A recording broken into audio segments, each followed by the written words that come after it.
So si Wella 'no, has this, web and mobile app 'no, for schools siya 'no.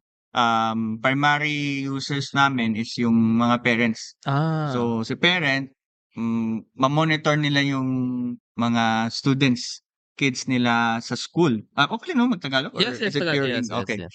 And then what they can view in the app, as I've said, monitoring siya 'no, yung attendance nila, news and announcement ng school, Mm. grades, may analytics siya dun that, parang you can see how your child was performing all throughout the years. Oh. So andun na rin yung mga assignments, mga schedules, importanteng schedules para ikaw naman parent 'no, you won't miss special event ng kids mo. Alam naman Mm. natin parents are so busy Hmm. 'no, with their Mm. work 'no, mga parents natin. So with this tool, si Wella nakatulong to bridge, yung parents and students and the school.